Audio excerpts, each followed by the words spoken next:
Olá, boa tarde, na paz do Senhor Jesus Cristo. Sejam bem-vindos e bem-vindas ao documentário da Memória Assembleiana, que é um oferecimento do Instituto Bíblico Etnos.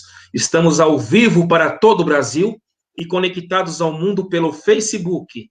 E nesta quinta-feira, 11 de março de 2021, o nosso convidado para falarmos sobre a história das Assembleias de Deus no interior do estado do Rio de Janeiro é o nosso querido pastor Eude Martins.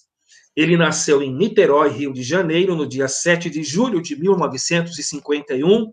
Sua formação profissional é na área de artes gráficas e também em contabilidade. Tem formação teológica pelo Instituto Bíblico das Assembleias de Deus em Pindamonhangaba, o IBAD. Foi ordenado ao pastorado nos idos de 1973 e é casado há 49 anos com a irmã Gessi Santos da Silva e pai de 3 filhos, Elielson, Arlington e Ellison. Pastor Eude Martins, seja muito bem-vindo ao documentário da Memória Assembleiana e, primeiramente, muitíssimo obrigado por aceitar o nosso convite.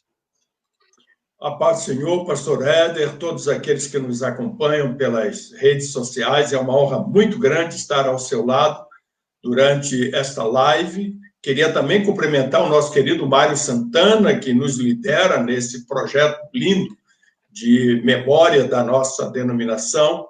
E muito obrigado pela honra do convite. Estou aqui ao seu inteiro dispor.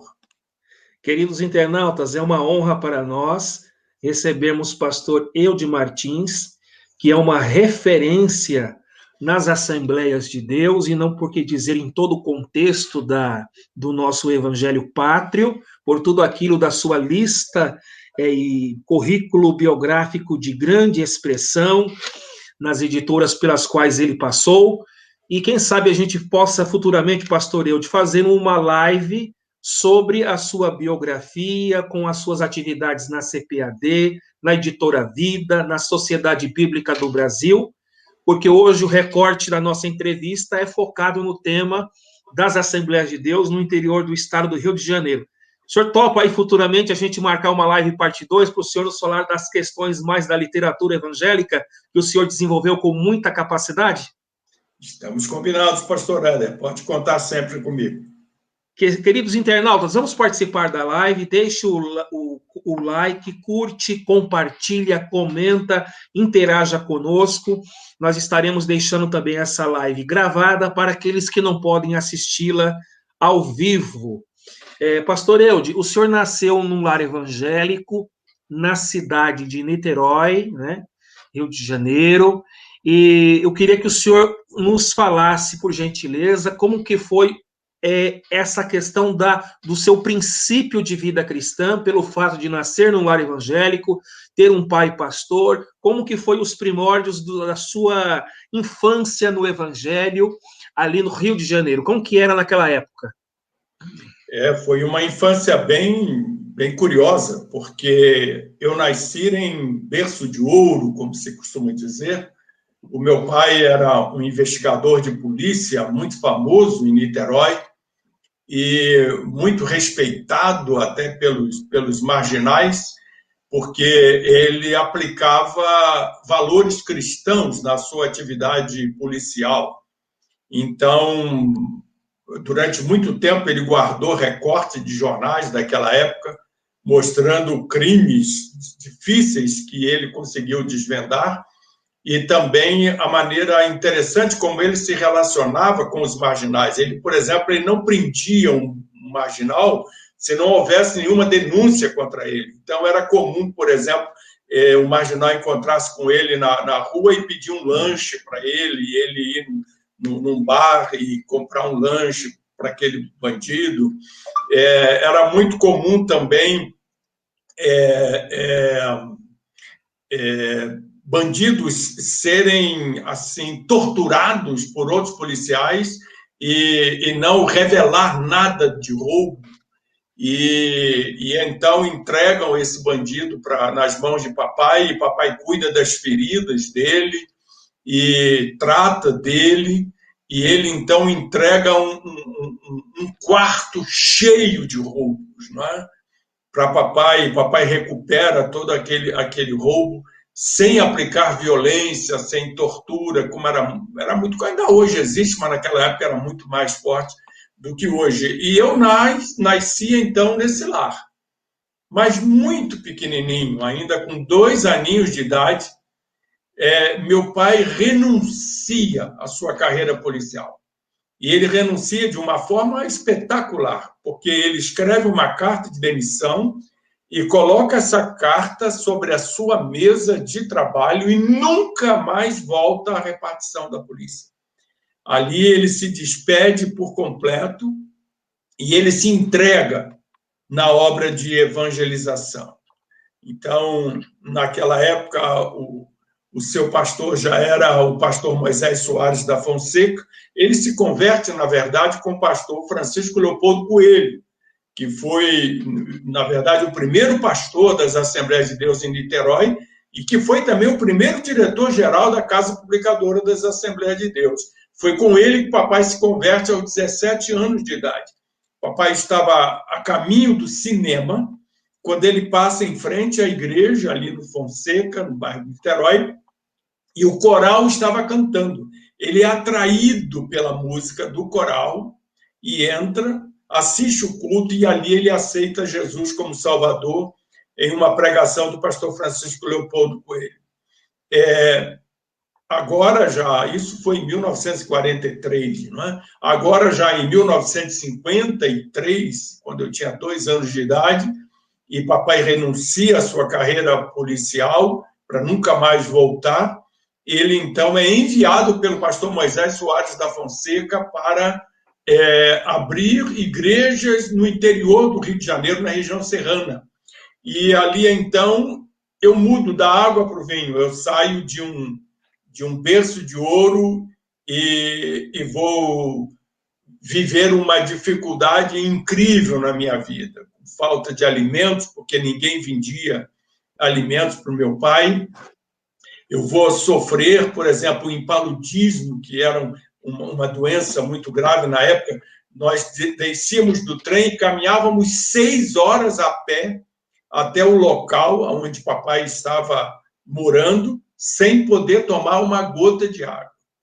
Então, eu vivo isso numa casa de pau a pique, no meio de uma floresta, que à noite onças vinham e balançavam aquela parede de pau a pique, tentando entrar na nossa casa, e nós vivíamos sobre aquele perigo.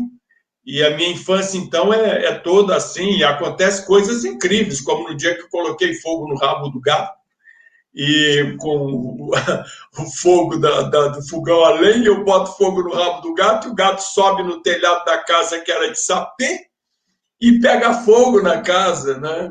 E ali eu me lembro da minha primeira surra de varas que eu recebi de papai, não de varas, minha vara era a mamãe, papai era correia, né? As minhas primeiras correadas.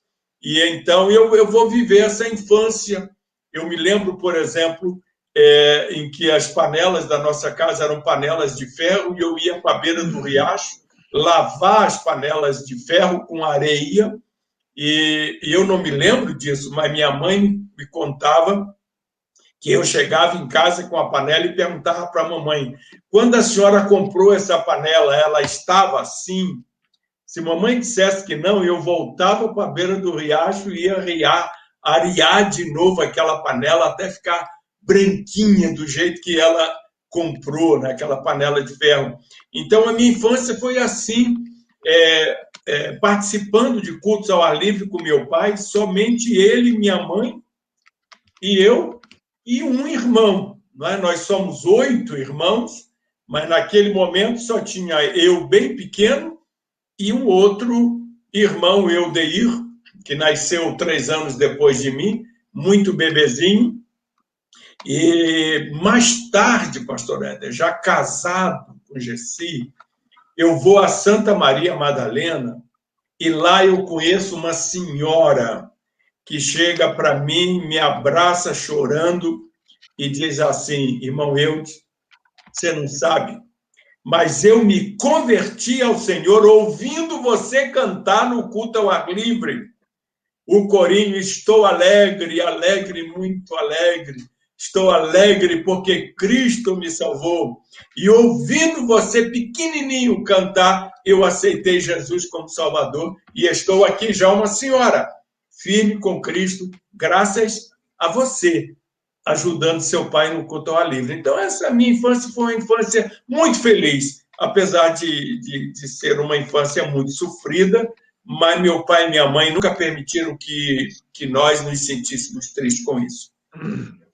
Queridos internautas, estamos recebendo o pastor Eudio Martins, que de uma forma introdutória já nos mostrou como é que foi a sua infância no lar evangélico, começando num berço de ouro e depois passando por dificuldades. E o pastor Eudio tem história, hein? Tem vários irmãos aqui, pastor Eudio, que estão compartilhando conosco. O pastor Leandro Lima Lopes está escrevendo: ilustre pastor Eudio, sempre simples e cheio das coisas de Deus, está mandando a paz ao Senhor. O Renan Santos, entre outros que estão aqui cumprimentando o Senhor.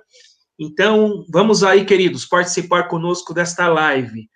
É o seguinte, pastor Eudio, o senhor tem uma história muito significativa no Evangelho Pátrio, especialmente na literatura evangélica. Trabalhou na CPAD, na Editora Vida, na Sociedade Bíblica do Brasil, mas o seu querido pai, o seu querido papai, ele tinha o hábito de presentear os filhos com livros. Eu queria que o senhor nos dissesse da importância que isso representa como legado do seu pai para o senhor e como que isso resultou no trabalho que foi feito ali no Rio de Janeiro, no interior do estado, e também depois no avanço da sua vida. Qual a importância do seu pai com essa questão dos presentes, que eram os livros que ele dava aos filhos, e sempre no incentivo da literatura, da leitura? Então, pastor Ed, o meu pai era um autodidata. Ele tinha ótimos livros, bons livros. Aliás, eu tenho hoje na minha biblioteca alguns livros que eu herdei dele e eu guardo com muito carinho essas obras antigas. E ele tinha o hábito de nos presentear com livros. Nós morávamos no interior e quando ele vinha a Niterói, na época, na capital do antigo estado do Rio de Janeiro, ele vinha buscar o seu auxílio, a sua ajuda financeira, que nunca deixaram faltar para ele. O pastor Moisés Soares, todos os meses, fielmente entregava a pequena ajuda que ele recebia da igreja, e ele passava numa livraria e comprava livros com histórias infantis. Não havia literatura evangélica como temos hoje, então ele comprava literatura secular e levava para nós a história de Pedro Malazarte, e, enfim, outras obras dessa natureza. E ele chegava em casa com esses livros e ele dizia: parte do meu pequeno salário já gastei com vocês. E ele lia aqueles livros conosco e nós líamos junto com ele. E com isso eu tomei um gosto por livros, que eu cheguei a ter uma biblioteca com mais de 15 mil livros. Hoje essa biblioteca está com menos de 5 mil, porque eu fui doando, né? A idade foi chegando, eu fui ficando velho. Depois eu fiquei pensando o que eu vou fazer com todos esses livros. Então, nós temos um filho que é pastor, o pastor Arlington, que é pastor em São Gonçalo, no Rio de Janeiro. Então, eu comecei doando 5 mil livros para ele, quando ele iniciou o ministério pastoral dele já há 16 anos atrás. E depois eu comecei a sortear livros nas minhas aulas de teologia, em todas as minhas classes de teologia, todas as aulas eu sorteava 3 livros para os meus alunos, né? E eu tirava da minha biblioteca. E depois eu passei também a sortear livros com os meus alunos na classe da escola dominical. Eu sempre fui um amante da escola dominical, fui superintendente de escola dominical por 17 anos em São Gonçalo, e quando assumi a escola dominical eu tinha 17 alunos, e isso foi por volta de 1975. Quando eu mudo para São Paulo, em 1987, eu entreguei a escola dominical com 600 alunos frequentando a escola dominical. Só a Assembleia de Deus de São Cristóvão, naquela época, tinha mais alunos na escola dominical do que a nossa pequena igreja da Assembleia de Deus do Porto da Madama. E então, depois disso, aqui em São Paulo, não fui superintendente, mas fui professor de escola dominical, como sou até hoje, professor de escola dominical, e passei, então, a sortear livros para os meus alunos. Assim, minha biblioteca foi enxugando, e hoje ela tem, assim, vamos dizer assim, um número bem seleto de obras que realmente eu não me desfaço delas, porque eu estou sempre precisando. Pastor Eude, o senhor, dos 11 aos 15 anos de idade, foi atuante como músico da banda na Assembleia de Deus do Porto da Madama, lá em São Gonçalo. Eu queria que o senhor, por gentileza, contasse para nós a história. Quem foi o seu professor? Como é que nasceu o desejo de ingressar na música? E nos conte um pouquinho aí desse momento histórico, que é importante para os nossos internautas entenderem. Eu estou vendo aqui uma mensagem do Emanuel Venuto, né? Pode ler a mensagem dele. Com 91 anos, né? Ele está na região aqui na Assembleia de Deus em Rio Bonito, Aldeia Velha, né? Assembleia de Deus em Imbaú. Então, a minha mãe foi de Rio Bonito, meu pai conheceu minha mãe em Rio Bonito, né? E Aldeia Velha eu fui muitas vezes em Aldeia Velha e em Imbaú, e cooperar com os irmãos lá. Meu pai amava aquela região. Então, Éder, a parte musical, ela começa também na minha infância, é investimento do meu pai. Nós morávamos na cidade de Papucaia, ali no interior do Rio de Janeiro, ali próximo a Cachoeiras de Macacu, que é uma cidade mais conhecida naquela região, mas Papucaia era antes de chegar em Cachoeiras de Macacu. Quando o papai foi pastor ali em Papucaia, ele organizou uma aula de música na igreja, e eu comecei, então, a estudar música. Naquela época, eu tinha 9 anos de idade. Depois, meu pai vai chegando mais próximo de Niterói, né? De Papucaia, ele foi para Barracão, ser pastor em Barracão, e depois, em 1962, então, o pastor Moisés Soares da Fonseca entrega a ele a direção da Assembleia de Deus do Porto da Madama, onde ele foi o seu pastorado mais longevo, né? Ele foi pastor ali 42 anos, até falecer em 2002. E eu venho estudando música esse tempo todo. Quando a gente chega no Porto da Madama, eu chego ali com 11 anos de idade, né? E eu continuei estudando música. Meu pai continuou investindo a mim na música. E quando eu termino o meu curso primário e vou fazer o curso de admissão para o ginásio, papai então diz assim: você passando para o ginásio, que era naquela época como se chamava, eu vou lhe dar um pistão de presente. E foi realmente o que aconteceu, eu ganhei um pistão, mas antes disso eu já tocava saxofone. E nessa minha adolescência, eu me torno um professor de música. Rapaz, você não acredita que semana passada eu recebi uma mensagem no Facebook de uma irmã que mora onde, rapaz? O DDD dela é 22. E essa irmã manda uma mensagem para mim dizendo assim: fui sua aluna de música. Olha, estudei música contigo, né? E realmente eu me tornei um professor de música, não só ali na igreja do Porto da Madama, onde meu pai era pastor, mas eu também dei aula de música em várias igrejas da região, formando bandas de música. Formei várias bandas de música. Me lembro, por exemplo, de Rio do Ouro, não é? Onde a primeira banda da Assembleia de Deus do Rio do Ouro foi formada por mim. Eu formei os músicos e começamos, evidentemente, com poucos instrumentos, com poucos músicos, não é? De acordo com as possibilidades da igreja de comprar instrumentos, mas foi assim uma experiência magnífica da minha vida. E eu fui músico, eu tenho fotos, por exemplo, tocando pistão na minha adolescência, e o meu maestro é vivo até hoje, o meu querido amigo Oscar Adolfo da Silva, que é vice-presidente do meu filho, em São Gonçalo, o Oscar, papai o traz para assumir a banda da igreja ali por volta de 1964, e eu vou tocar com ele, com o Oscar, inicialmente saxofone, depois pistão. Depois eu tive um pequeno problema dentário, não pude continuar tocando pistão. Aí eu passei a tocar um saxofone soprano.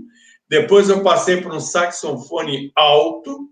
E depois, quando eu vou dirigir congregação, eu passei a tocar acordeon.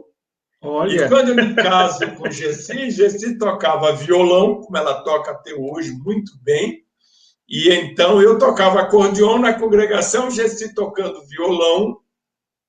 E assim fui até me aposentar da música e voltasse totalmente para a área editorial e profissional, já não pude mais atuar. Mas foi um tempo lindo da minha vida.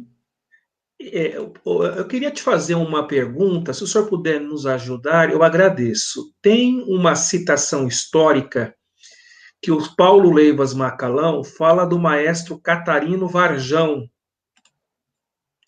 Catarino Varjão, meu professor de música. Meu professor de música. Quando o papai é transferido para o Pôr da Madama, Catarino Varjão era membro da Assembleia de Deus do Pôr da Madama.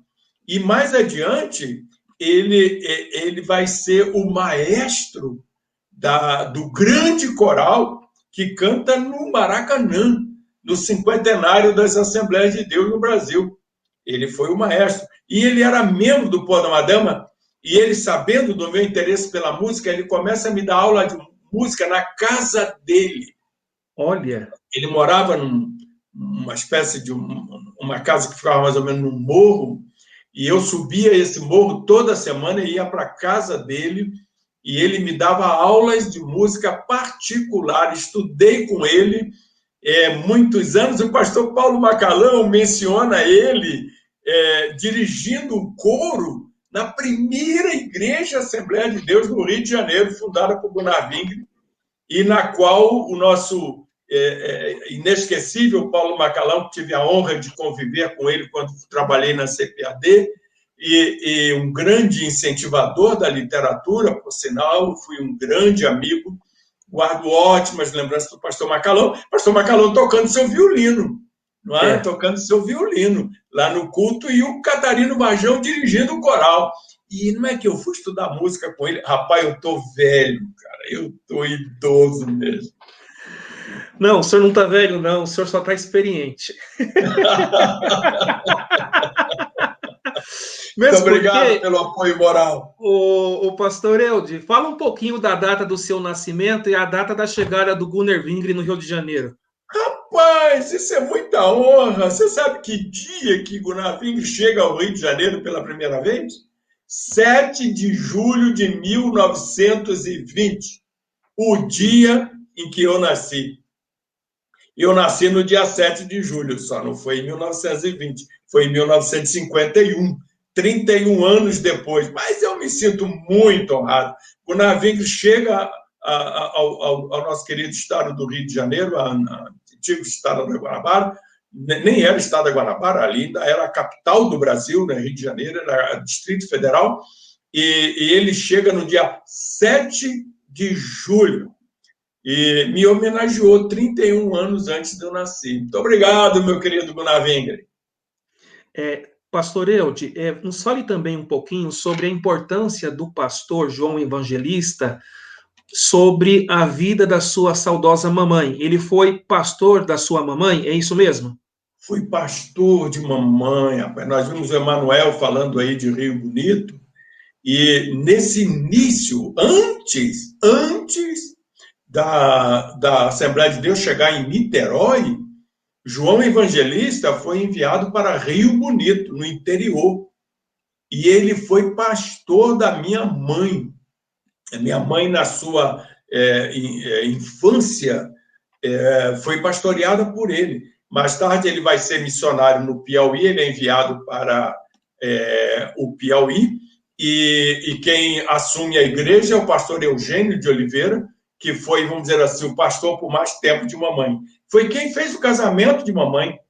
O meu pai foi o pastor Eugênio de Oliveira, que era um grande mestre das Escrituras, mas principalmente irmão do saudoso pastor João de Oliveira.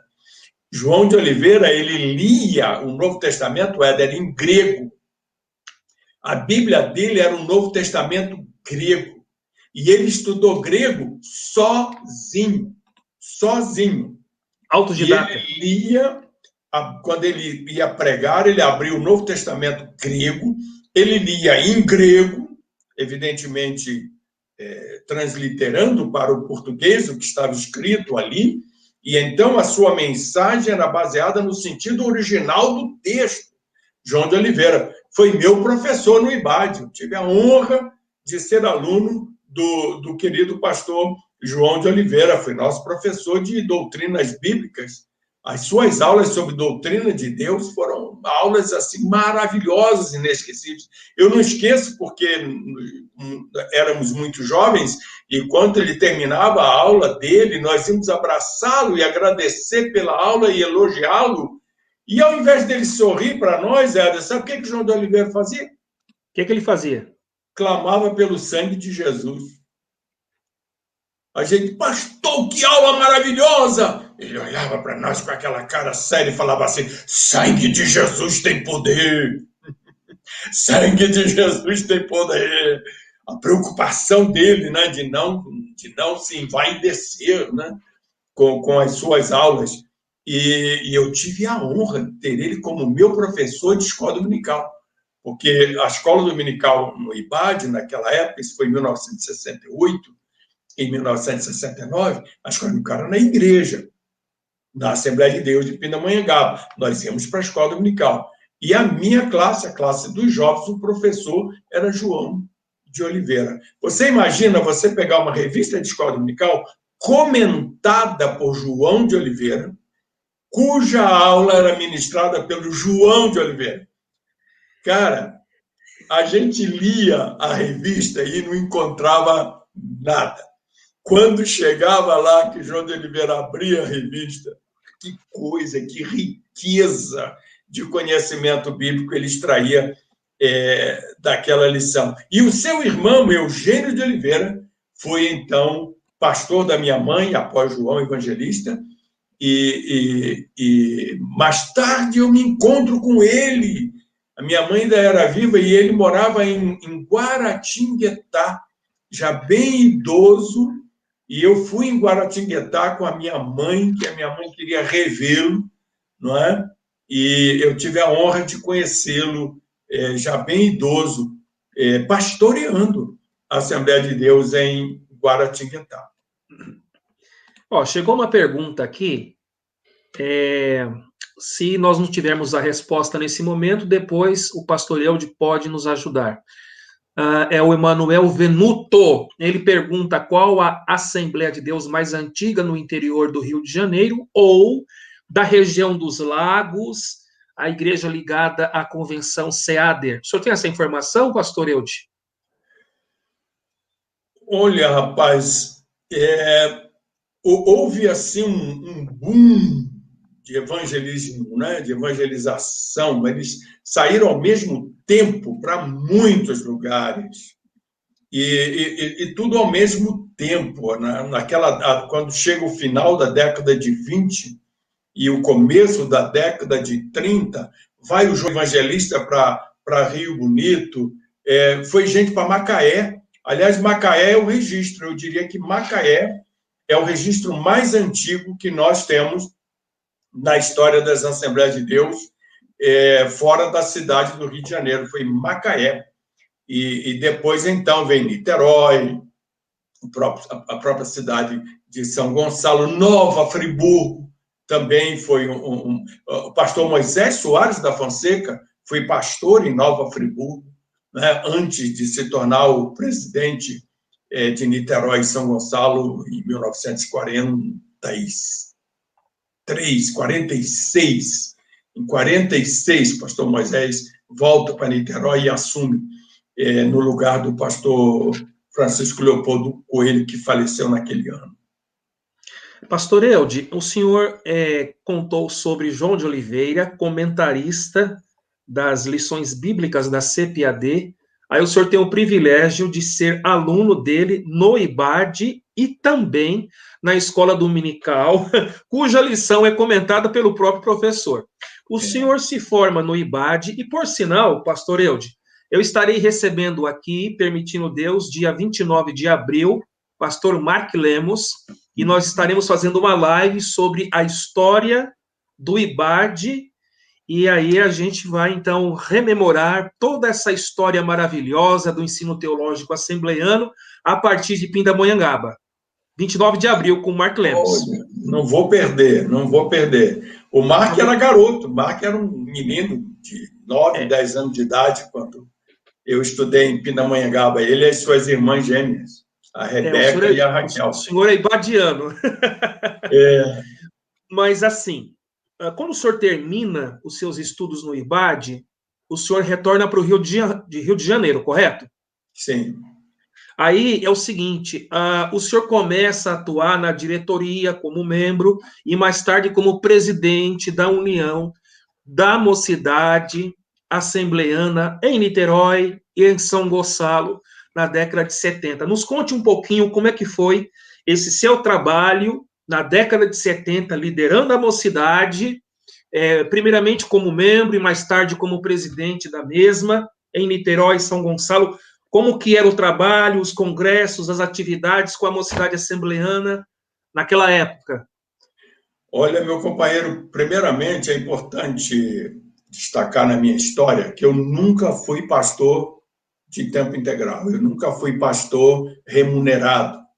Eu sempre trabalhei e sempre atuei na igreja, inicialmente como presbítero, depois como pastor a partir de 73, mas sempre como voluntário. Pelo contrário, eu entregava sempre fielmente os meus dízimos. Eu sou dizimista desde pequeno, desde criança. Eu me lembro que eu ia visitar minha avó, mãe do meu pai, que morava em Colubandê, no interior de São Gonçalo, e lá em Colubandê, toda vez que eu ia lá de bicicleta, saía de cá, do Paraíso, do Pôr da Madama, ia para lá de bicicleta visitar minha avó. Quando eu vinha embora, minha avó me dava uma nota de 1 cruzeiro. 1 cruzeiro. Era a famosa Tamandaré, tinha a figura do almirante Tamandaré. Isso é coisa antiquíssima, nem sei que valor tem isso hoje.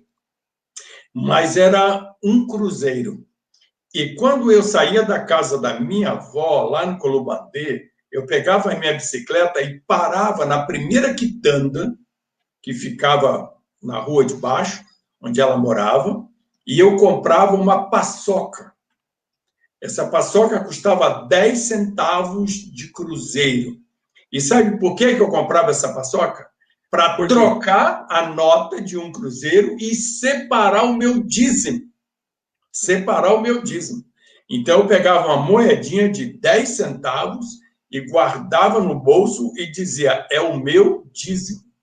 Então, no primeiro culto, quando eu ia para a igreja, quando passava a sacola, recolhendo as ofertas, eu orava a Deus bem pequenininho e dizia assim, Senhor, aqui está o meu dízimo do dinheirinho que a minha avó me deu. E eu depositava aquela moedinha de 10 centavos. Então, eu sou dizimista desde essa época, nunca deixei de ser dizimista.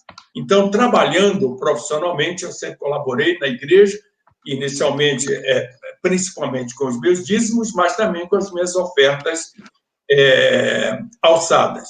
Então, quando eu saio de Pindamonhangaba, eu me formo em Pindamonhangaba, isso no final de 1969, quando eu chego em casa no sábado de manhã, o meu pai chega para mim e fala assim, de segunda-feira você vai começar a trabalhar. Eu falei, mas estou chegando, já arranjei um emprego para você.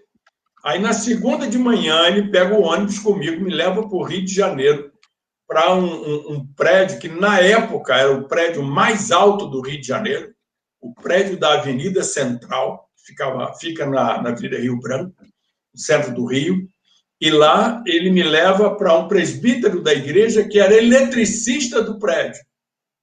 O meu querido Francisco, irmão Francisco, que já dorme no Senhor, e o Francisco arranjou um emprego para mim de office boy numa corretora de valores.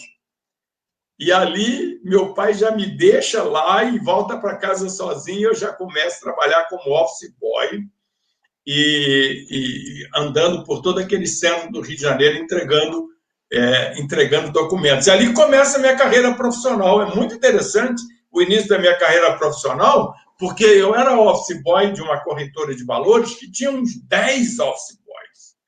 Nós tínhamos uma salinha onde nós ficávamos e os documentos iam chegando e nós saíamos pelo centro da cidade entregando aqueles documentos para os clientes. E numa época que não havia computador, era tudo na máquina de escrever. Lá em Pindamonhangaba, numas velhinhas máquinas de escrever que o Mocolenda trouxe dos Estados Unidos, eu aprendi datilografia. Me tornei um exímio datilógrafo. E então, tanto que o meu maior sonho profissional era ter uma escola de datilografia. Você imagina, cara, se eu realizasse esse sonho, onde é que eu estaria hoje? Com professor de datilografia. Esse era o meu maior sonho, ter uma escola de datilografia. Aí, a secretária do diretor da corretora, ela precisava datilografar cartas para os clientes. Uma espécie de uma mala direta, né, que a gente chamaria hoje, para enviar para os clientes. E ela descobre que eu era datilógrafo. Então, ela chega para mim e fala assim, Eudes, você quer me ajudar a datilografar essas cartas? Eu disse, claro. E então, no dia seguinte a esse convite, eu já chego mais arrumadinho, né? Vou para a sala dela para o ar-condicionado, e ela me entrega uma máquina elétrica IBM, aquelas máquinas de esfera, não sei se você chegou a conhecer, e eu começo, então, a ficar ali o dia inteiro datilografando aquelas cartas. E os meus colegas office boys começam a zombar de mim. Esse é o otário, ganhando salário de office boy, fazendo trabalho de secretária, está sendo explorado. E eu dizia assim, ó, deixa o explorado aqui, porque enquanto vocês estão no sol do Rio de Janeiro, na rua, entregando documento, eu estou aqui no bem bom, no ar-condicionado. E eu nem me incomodava com o meu saláriozinho, de salário mínimo. Eu até me lembro o valor, era 187 cruzeiros por mês que eu ganhava naquela época, como office boy, trabalhando de secretário, não é?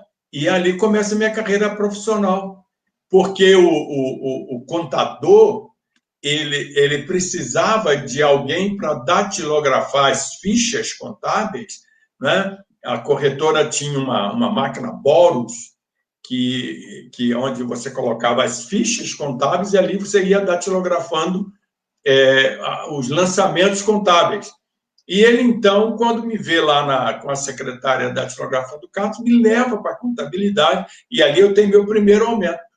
De 187 cruzeiros por mês, eu passei a ganhar 224 cruzeiros por mês. E ali eu tomo gosto pela contabilidade, ele me ensina a contabilidade, eu tenho uma dificuldade enorme para entender como é que o saldo em caixa é um saldo devedor, não é? O saldo de caixa é débito. Eu falei, mas como pode ser saldo devedor se tem dinheiro no caixa, né? E ele dizia, calma, um dia você vai entender. O saldo de caixa é devedor. Quando está credor, está faltando dinheiro. E ali, então, eu tomo gosto, vou estudar contabilidade, me torno contador, não é? E vou crescendo profissionalmente, mas isso aí é outra história, não é? Mas você me perguntou sobre a mocidade. Eu vou, então, atuar na igreja, saio de Pinda com todo aquele entusiasmo e começo, então, a quebrar a cara, começo a me dar mal. Não é? Meu pai me entrega a liderança dos jovens da igreja, olha, você vai ser o líder dos jovens, está saindo do Instituto Bíblico e tal, e eu preparo um plano bonito para os jovens, faço a minha primeira reunião com os jovens, não apareceu nenhum jovem, ninguém foi na reunião. Eu fiquei lá sozinho, a ver navios. Aí fui aprendendo, menos, seja humilde, cara, confia mais no Senhor, calma, você não sabe tudo, não. E ali eu começo a aprender a não me jactar do meu conhecimento, até porque estudar no Instituto Bíblico naquela época era um problema muito sério, era um verdadeiro pecado. Tanto que o meu pai, que ganhava apenas 3 salários mínimos, o saláriozinho dele, ele pagou os meus estudos desse pequeno salário, porque a igreja não concordou em me ajudar com nada. Papai tirava do saláriozinho dele a mensalidade lá de Pindamonhangaba, e eu estudei 2 anos sem ter um tostão furado. Eu não tinha um dinheiro para comprar uma pasta de dente, eu não tinha um dinheiro para comprar um livro, eu não tinha um dinheiro para fazer um lanchezinho na cantina. Eu vivia pedindo favor dos colegas. No intervalo das aulas, tinha uma pequena cantina, onde uma missionária americana fazia uns bolinhos e uns cafezinhos para nós, bem baratinhos. E eu vivia na cola dos colegas. Ei, paga um cafezinho para mim. Aí um lá, toma aí, dá um café para eu de aí que eu pago. Eu vinha para outro, paga um bolinho para mim. Aí o outro comprava um bolinho, lá vem eu, oxa, deixa eu fazer meu lanche em paz. E assim que eu fazia o lanche, me dava, tal. Depois, à noite, a comida era fraca, né? Mais tarde eu fui descobrir a técnica do pastor Colenda, né? Por que a nossa comida era fraca? Ele dizia que o jovem tem muita testosterona. Para manter o jovem longe das moças, ele dava comida fraca, para a gente não ter energia. Então, não é que não tinha recurso, não, era uma técnica dele para controlar, os rapazes, né? Porque eram rapazes e moças, embora totalmente separados um do outro. E então, aquele pessoal que tinha mais um dinheirinho a mais, eles faziam lanche à noite. Mas para fazer o lanche à noite, alguém tinha que pular o muro da escola para comprar o pão e a mortandela lá na quitanda. E eu me oferecia para correr o risco de ser flagrado pelo irmão Colenda e levar uma suspensão em alguma coisa. E então a turma me dava o dinheiro e eu pulava o muro, ia lá, trazia o pão e a mortandela, e como eu corria todo esse risco, eu ganhava meu sanduíchezinho de pão e mortandela. Então, é muito interessante que o irmão Colenda morreu sem ter ouvido essa história, né? Eu tive a honra de ter o meu casamento realizado pelo irmão Colenda. O irmão Colenda realizou o meu casamento. A irmã Doris, esposa dele, foi quem tocou a marcha nupcial ao órgão, não é? Porque Gessi também foi aluna, ela se formou um ano depois de mim, eu sou de 68, 69, ela é de 69, 70, mas nós nunca namoramos, nunca. Ela só foi saber que eu gostava dela quando eu me formei. Mesmo assim, no ano seguinte, quando ela estudou, eu nunca a visitei, nunca falei nada, tanto que o irmão Colenda disse assim, eu não faço casamento de ex-aluno, porque ex-aluno me enganou, me enrolou, namorou aqui dentro, quando não pode namorar. E ele dizia, mas eu de Gessi, eu tenho certeza que não namoraram aqui. E ele foi a São Gonçalo com a irmã Doris, e eu tenho a honra de ter o meu casamento realizado pelo irmão Colenda, e tenho a honra, na foto do meu casamento, de sabe ter quem sentado lá na igreja assistindo meu casamento? Quem? Idecaso Takayama. Idecaso Takayama, que foi colega de Gessi no IBAT, ele foi no nosso casamento, saiu do Paraná e estava lá no nosso casamento, né? E então eu estou tomando o tempo todo, né, rapaz? Não, eu quero que o senhor fique à vontade. Não vamos fazer uma live engessada, não. Como dizem os pentecostais, dá lugar aí, pastor Eude. Estou me excedendo muito, acho que eu estou te atrapalhando. Não está excedendo, não. Eu só queria lhe dizer que recentemente fizemos aqui uma live com o Idecaso Takayama para homenageá-lo seus 50 anos de ministério. Foi uma benção. Olha, rapaz, então, meu querido Takayama, rapaz, esteve no nosso casamento, uma honra enorme. E isso aconteceu há 50 anos, né? Eu faço 50 anos de casado agora em julho. E Takayama estava lá, uma honra muito grande para nós. Até porque naquela época ele era um jovenzinho também, né? Mais tarde que ele vai se tornar o pregador que se tornou. Mas então, aí eu levo essa pancada na cabeça, né? Quando eu estou pensando que os jovens iam todos se juntar à minha volta e eles não se juntam, e eu pego a primeira lição prática de vida, e meu pai me ajudou muito a entender isso, me torno mais humilde, mais dependente do Senhor, fui orar mais, fui conversar com jovens com mais humildade. E então, presidente da Mocidade de Niterói, São Gonçalo, meu querido amigo pastor José Marinaldo Rodrigues, que é vivo. Pastor Marinaldo, ele ainda é vivo, está entre nós e pastoreia a Assembleia de Deus ali, Santa Rosa, acho que é um bairro de Niterói, chamado Santa Rosa, se não me falha a memória, e ele está pastoreando ainda lá hoje. E Marinaldo era um jovem, né? Fazia parte daquela geração de Otoniel e Osiel, de João de Souza Filho, de Paulo Raposo, de Adilson Soares da Fonseca, não é? De Joá Caetano. O Marinaldo fazia parte dessa geração e ele me convida para ajudá-lo na diretoria da UMADENSG, União de Mocidade das Assembleias de Deus de Niterói e São Gonçalo, e eu vou então trabalhar com ele e visitar as igrejas e divulgar os congressos, os eventos. Naquela época, os jovens se uniam muito em torno desses congressos. Nós realizávamos congressos enormes, reunindo 5.000 pessoas, 6.000 pessoas, em locais públicos que a gente conseguia de graça, até naquela época nem se tinha dinheiro para isso. E então o Marinaldo me introduz nesse mundo de liderança jovem. Quando ele decide entregar o cargo, ele coloca o meu nome como candidato para substituí-lo.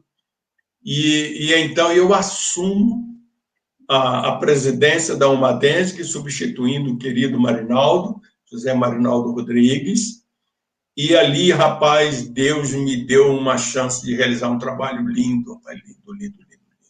Formei uma equipe de jovens, todos da minha idade, todos novinhos, né? O pastor Eliel Pereira, que se tornou um líder, né? Um presidente da SEADER por vários mandatos. Infelizmente, faleceu alguns anos atrás com enfermidade, mas o Eliel era garçom nessa época, era garçom. E Eliel vem me ajudar. Antônio Manuel Gomes dos Santos é vivo. Meu querido Antônio Manuel, esses dias a filha dele mandou uma mensagem para mim, dizendo: eu sou a filha do pastor Antônio Manuel, seu amigo. E ele é pastor na região dos Lagos. Né? O Antônio, a sua esposa, foi muito amiga da minha esposa, né? Porque eram todos da mesma idade. E Marineide, será que esse é o nome dela? Marilene, né? Mas o Antônio Manuel está em plena atividade, pastoreando igreja. Meu querido Sérgio Silveira, que foi missionário na Bolívia com Nilma, sua esposa. O Sérgio era o intelectual do grupo, porque ele era professor formado, né? Eu me lembro que uma vez eu fui dar um curso de formação de professores da escola dominical e o Sérgio foi dar aula de português. Ele dava aula de português, pastor Éder, com a Bíblia. Com a Bíblia aberta. Ele era um professor extraordinário. O Sérgio também é vivo. Ele mora em São Gonçalo com a sua esposa Nilma. Nesse momento, ele está jubilado. Mas ele foi missionário na Bolívia por muitos anos, eu acho que mais de 30 anos. Não é? Foi pastor ali em Oruro, em Santa Cruz de la Sierra, e desenvolveu um ministério muito bonito na área infantil. Mas o Sérgio era jovenzinho nessa época, colega também, se juntou a nós também. O meu querido Cláudio Pinheiro, grande amigo, faleceu também, rapaz. faleceu nos Estados Unidos ano passado, teve um infarto e faleceu. Esse dia eu falei com a sua esposa, Gemima, muito amiga de Gessi, minha esposa, e a Gemima está lá nos Estados Unidos com os filhos, não é? Mas o Cláudio Pinheiro também foi um grande amigo. Nós formamos, rapaz, um timaço. E realizamos grandes eventos. Para você ter uma ideia, no congresso da UMADER, em Volta Redonda, na época em que o Osiel, né, de Paula era o presidente da UMADER, e nós fomos a esse congresso com 21 ônibus. 21 ônibus. Olha, foi como é que eu diria, uma logística extraordinária, porque esse povo todo em Niterói, São Gonçalo, foi tudo lá para a igreja do Pôr da Madama. A igreja não cabia, ela tinha capacidade para 600 pessoas, não cabia o povo, os jovens, todos eles ali para sair meia-noite em direção à Volta Redonda. Os ônibus tomaram conta de toda a avenida, tinha mais de 1 quilômetro de ônibus, um atrás do outro. Esses ônibus estavam todos numerados, de 1 a 21. E esse povo todo tinha uma senha com o número do ônibus, o local do banco onde eles iam sentar, e nós fomos liderando esse povo aos poucos, entrando nos ônibus. Chegamos lá em Volta Redonda, o Osiel falou: Eude, que coisa, cara, como é que você traz? Eu falei também: Osiel, você não pode esquecer a honra que eu tive de te receber na minha casa, cara. Você pegou um ônibus, que naquela época não tinha carro, a gente não tinha carro, ele pegou um ônibus lá no Rio de Janeiro, onde ele morava, e ele foi em São Gonçalo conversar comigo. Daqui a pouco chega o Osiel lá na igreja: Ô, eu vim conversar com você. Rapaz, que isso, Osiel? Que honra é essa, cara? Falei: rapaz, vem aqui buscar seu apoio para o nosso congresso em Volta Redonda. E ele me encheu de tanto orgulho santo, né, de receber o Osiel, que nós fomos com 21 ônibus. 21 ônibus. E foi uma coisa linda. Você precisava ver a Serra das Araras, à noite, aquela fila de ônibus subindo a serra, aqueles faróis tudo aceso, e a gente olhava lá de cima e via os ônibus subindo, e tomamos conta lá do ginásio onde o congresso foi realizado. Foi um evento inesquecível todo esse grupo ajudando. Olha, não teve confusão, não teve briga, ninguém ficou sem lugar. O único problema é que um ônibus enguiçou no meio do caminho e deu um trabalho enorme para fazer esse ônibus chegar lá. O pessoal acabou chegando mais tarde, já quase na hora do almoço, que o ônibus enguiçou, um deles. Mas os outros 20 chegaram bem. Nós realizamos um congresso em Niterói, que nós reunimos 7.000 pessoas nesse congresso, e quem pregou nesse congresso foi o falecido pastor Arthur Montanha, de Itajaí. Na época, ele era um dos mais eminentes pregadores da Assembleia de Deus no Brasil, e ele veio de Santa Catarina pregar no nosso congresso, que nós fizemos lá em Niterói, ali na região das Barcas, né, onde hoje ali é um ponto de ônibus, né, um terminal de ônibus, né. Naquela época, ali tinha uma espécie de um local público, uma espécie de um ginásio muito grande que a prefeitura nos emprestou, e nós fomos para lá. Saímos de caminhão, pegando banco nas igrejas. Nós íamos de caminhão, pegando bancos e levando, e depois devolvendo esses bancos para as igrejas. Foi uma coisa linda. E eu passei por uma experiência, cara, olha, que eu não esqueço até hoje. Eu fui numa igreja, eu só não vou dizer o nome da igreja, porque por uma questão de respeito à memória desse pastor, mas eu saí, cara, do meu trabalho, sem janta, sem banho, e fui para lá de ônibus para divulgar o congresso. E esse pastor, muito amigo do meu pai, eles foram pioneiros juntos, ficaram juntos evangelizando no interior do Rio de Janeiro. Então, ele conhecia muito meu pai, evidentemente me conhecia, e ele me recebeu muito bem para divulgar o congresso e me colocou no púlpito. Colocou no púlpito, era uma quinta-feira à noite, e ele me colocou no púlpito e disse, espera um pouquinho que eu vou te dar a oportunidade para você divulgar o congresso. Rapaz, eu estou ali sentado no púlpito, quando alguém chega no ouvido do pastor e diz para o pastor que eu estudei teologia. Cara, o pastor, quase que eu digo o nome dele, o pastor chegou no próximo intervalo, o conjunto estava cantando, e ele falou assim, Eude, desça do púlpito, sente lá embaixo, porque neste púlpito não senta quem estuda teologia. Estudar teologia não é de Deus. Eu lamento profundamente que o meu amigo Alberto Goulart, como é que ele teve coragem de enviar você para uma escola teológica? Faz favor, desça daqui. Naquele tempo a gente era humilde, né? Porque eu acho que hoje eu pegaria a minha mochila e iria embora para casa. Mas eu humildemente desci, sentei lá embaixo junto com os irmãos e fiquei lá quietinho. E ele ficou envergonhado de não me dar oportunidade. Porque eu aceitei a humilhação. E então ele me deu a oportunidade, mas mandou botar o microfone lá embaixo para eu falar lá de baixo.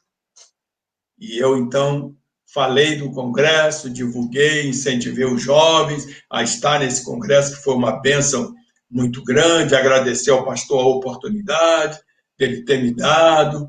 E a verdade é que muitos jovens dessa igreja estavam lá no congresso, né?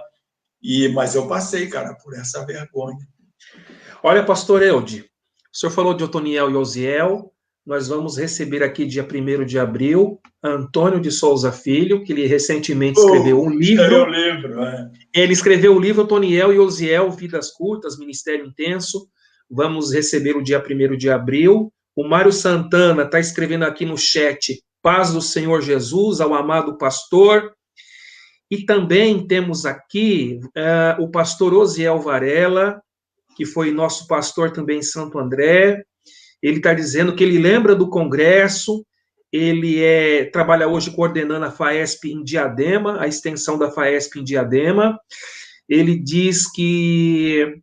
Ele escreve assim, lembro desse evento, né, sobre o congresso, eu, pastor Osiel Varela, estudava lá, pastor em Volta Redonda era o Nicodemos José Loureiro, em memória, que era sogro do Osiel, né, nosso amigo, desde Santo Aleixo, onde papai, que era o pastor José Bezerra Varela, né, levava lá para os eventos da AD Bom Sucesso. Então, o pastor Osiel Varela, ele é filho do saudoso papai, pastor José Bezerra Varela. O Emanuel Venuto, ele está dizendo, se o senhor tiver as fotos do evento, manda, por favor, que ele quer as fotos.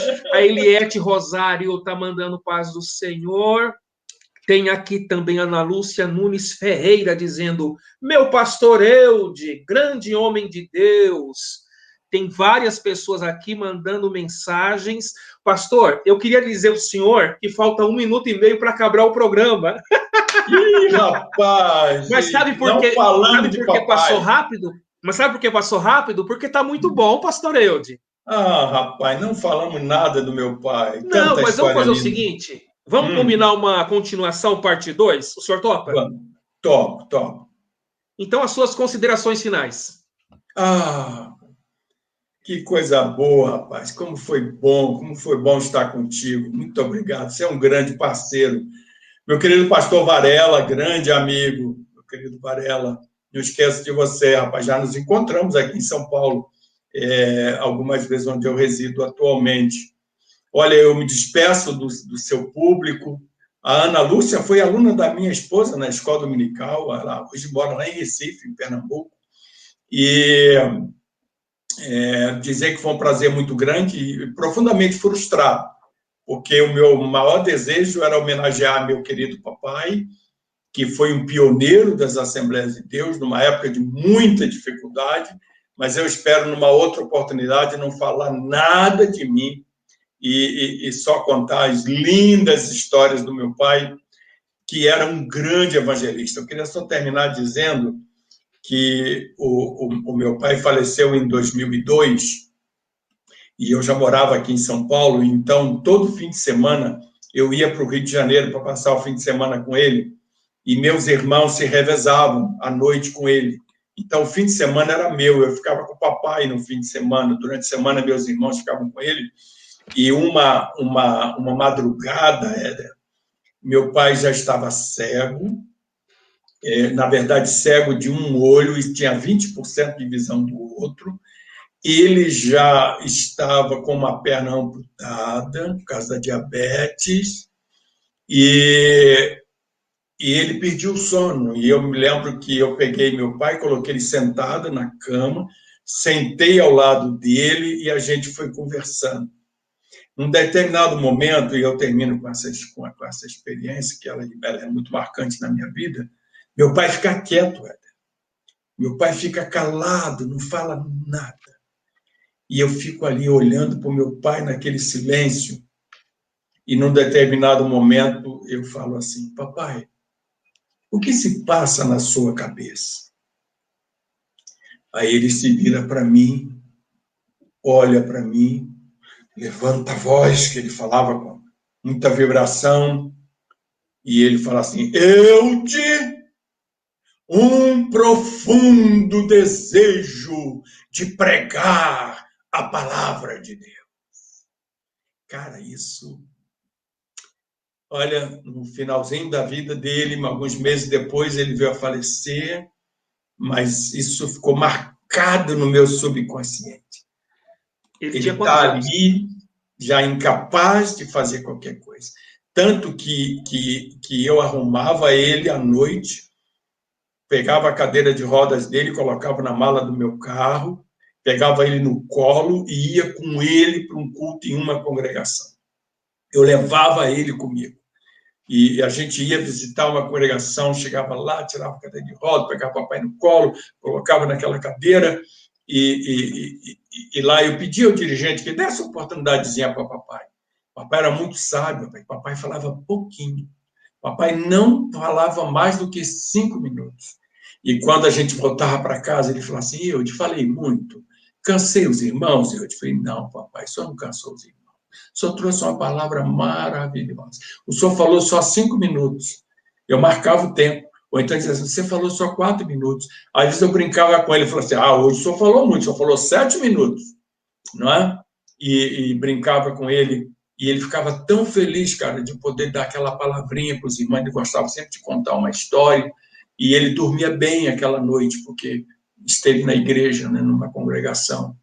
E foi assim que, em 2002, em janeiro de 2002, meu querido pai foi estar com o Senhor. Com quantos anos ele faleceu? Ele faleceu em 2002, então são 19 anos.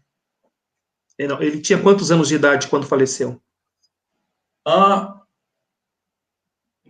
Espera um pouquinho, Éder. Meu pai não faleceu em 2002, meu faleceu em 2004. 2004. 2004. Ele tinha 78 anos. 78 anos. 79 anos incompleto. Ele é de 1926. Pastor Eude, eu prometo para o senhor que nós vamos entrar em contato e nós vamos, então, fazer uma live cujo tema será a vida e a obra do pastor Alberto Goulart, ok? Muito obrigado, Éder. Tá? Então, nós vamos fechar uma live, uma data posteriormente, cujo tema será exclusivamente sobre a vida e a obra do saudoso pastor Alberto Goulart, se assim o senhor aceitar o nosso singelo convite. Claro, com muita honra. Peço desculpas à memória do meu pai. Infelizmente, chegou ao fim mais um documentário da Memória Assembleiana. Agradecemos muitíssimo ao nosso querido pastor Eude Martins pela maravilhosa entrevista e agradecemos, sobretudo, aos internautas que ficaram até agora nos brindando com a sua audiência. Aguardamos vocês na quinta-feira do dia 25 de março, ao meio-dia, aqui mesmo no Facebook do Memórias, quando eu estarei recebendo o professor doutorando Valdinei Ramos Gandra. Ele vai falar sobre nós a respeito da sua dissertação de mestrado, Identidade Assembleiana, Historiografia Oficial. Então, até lá, permitindo Deus, um forte abraço e a paz do Senhor. A paz do Senhor. Deus abençoe, pastor Éder. Deus abençoe, pastor Eude.